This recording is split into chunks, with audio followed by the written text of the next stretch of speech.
अरब से आने वाले 17 साल के एक नौजवान ने कैसे भारत के सबसे बड़े साम्राज्य को उखाड़ फेंका।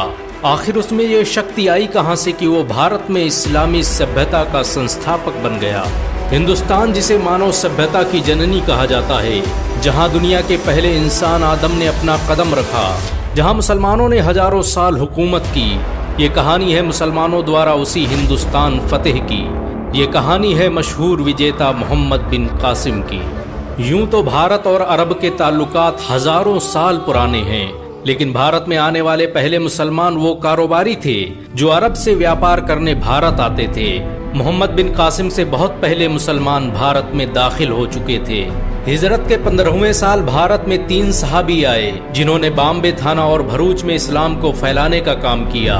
और फिर उसके बाद लगातार 28 सहाबा इस्लाम के प्रचार प्रसार के लिए भारत के मुख्तलिफ हिस्सों में तशरीफ लाते रहे।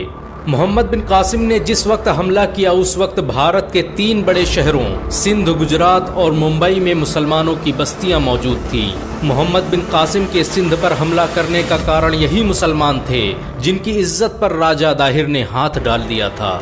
सिंध के अलावा मुसलमानों ने गुजरात में भी अपनी बस्तियां बसा रखी थी।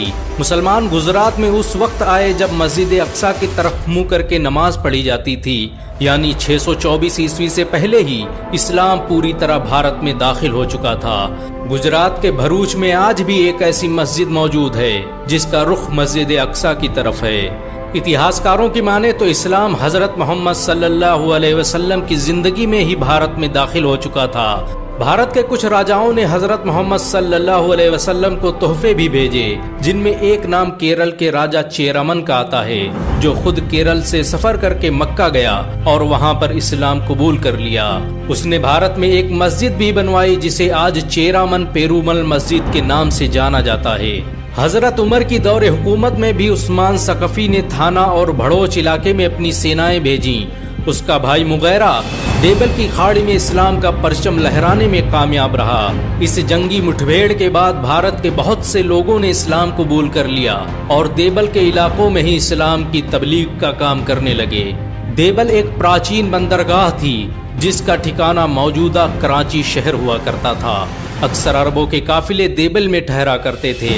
समंदर में सफर करने वाले नाविकों का ये एकमात्र ठिकाना थी, लेकिन यहाँ एक खतरा था, और वो खतरा था देबल में अपना ठिकाना बनाए समुद्री लुटेरों का। ये लुटेरे अक्सर मुसलमानों के काफिलों को लूटा करते थे।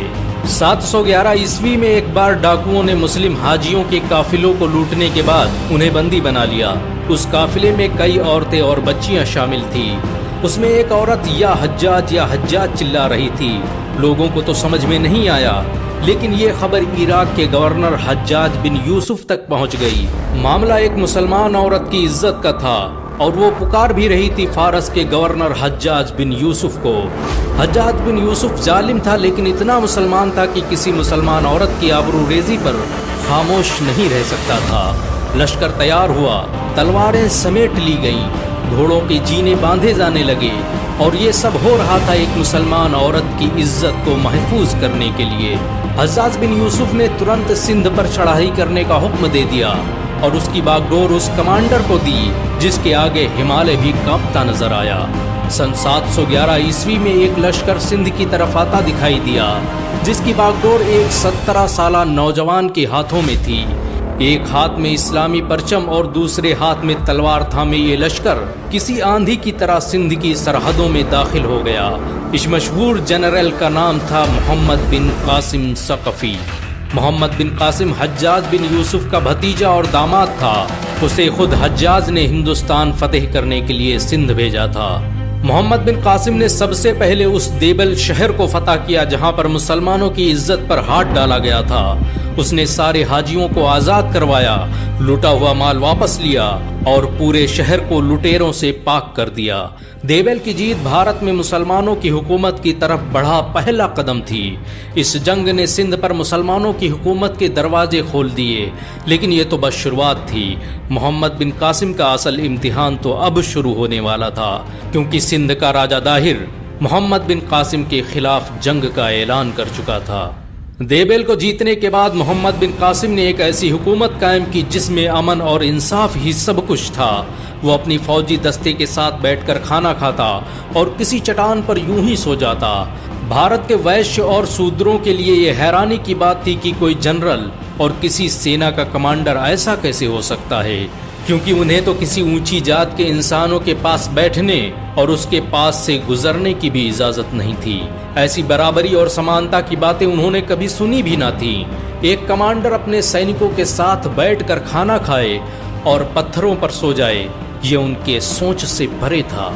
मोहम्मद बिन कासिम और उसके सिपाहियों के इस आचरण से वहां के लोग बड़े प्रभावित हुए और बड़ी संख्या में लोगों ने इस्लाम कबूल करना शुरू कर दिया। मोहम्मद बिन कासिम का उस वक्त के हिंदुओं ने हर तरह से साथ दिया। उन्होंने न सिर्फ मोहम्मद बिन कासिम को कश्तियां दी, बल्कि ठाकुरों और जाटों ने बहुत से सैनिक दिए जो अब मोहम्मद बिन कासिम की तरफ से राजा दाहिर के खिलाफ लड़ने जा रहे थे। सिंध की फतेह के दौरान ही जाटों की एक बड़ी संख्या मुसलमान बन गई। यही वजह है कि आज भारत और पाकिस्तान में बड़ी संख्या में मुस्लिम जाट पाए जाते हैं। मोहम्मद बिन कासिम ने इन सैनिकों की मदद से सबसे पहले ब्राह्मणाबाद को फतेह किया। ये शहर उस वक्त का सबसे शक्तिशाली शहर माना जाता था। ब्राह्मणाबाद का किला ब्राह्मणों के लिए बड़ा अहम था। इस किले की फतेह के साथ ही मोहम्मद बिन कासिम पूरे सिंध का सुल्तान बन गया। मोहम्मद बिन कासिम की इस जीत ने इतिहास का रुख बदल दिया। इस जीत के साथ ही सिंध उमैया सल्तनत का हिस्सा बन गया।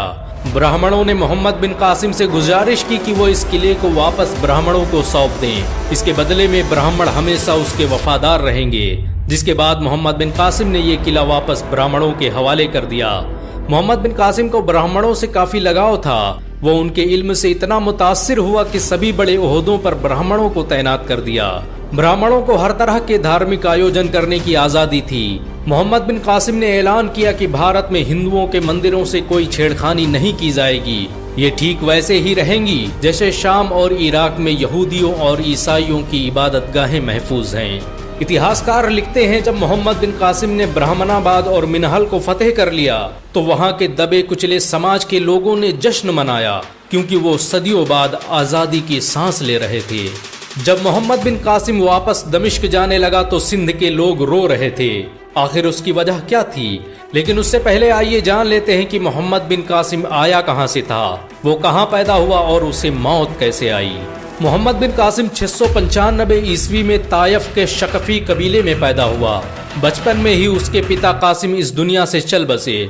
माँ ने परवरिश की और जब थोड़ा संभलने वाला हुआ तो चचा उसे लेकर दमिश्क चले गए। मोहम्मद बिन कासिम ने 15 साल की उम्र में ही आधी दुनिया टहल ली थी।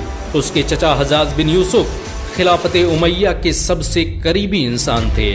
कहते हैं कि मोहम्मद बिन कासिम में फैसला लेने की जबरदस्त सलाहियत थी और यही वजह है कि वो मात्र 15 साल की उम्र में फारस का गवर्नर बन गया। फारस का गवर्नर बनने के बाद उसने ईरान और इराक के मुख्तलिफ हिस्सों में अपनी सेवाएं दी और फिर 711 ईस्वी में जब भारत में मुस्लिम हाजियों के काफिलों को लूटा गया तो हज्जाज बिन यूसुफ ने 6000 सैनिक देकर उसे भारत रवाना कर दिया।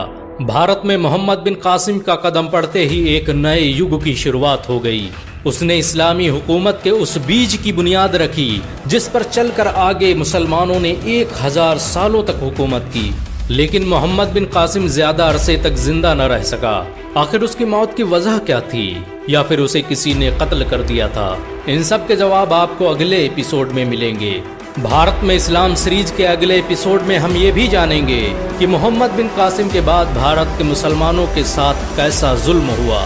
मोहम्मद बिन कासिम किसी के लिए हीरो हैं तो किसी के लिए विलन, लेकिन आपके लिए क्या है कमेंट में जरूर बताएं। अगर आप मोहम्मद बिन कासिम को हीरो मानते हैं तो इस वीडियो को लाइक और शेयर जरूर करें। ऐसी और वीडियो को देखने के लिए हमारे चैनल को सब्सक्राइब करें, घंटा जरूर दबाएं।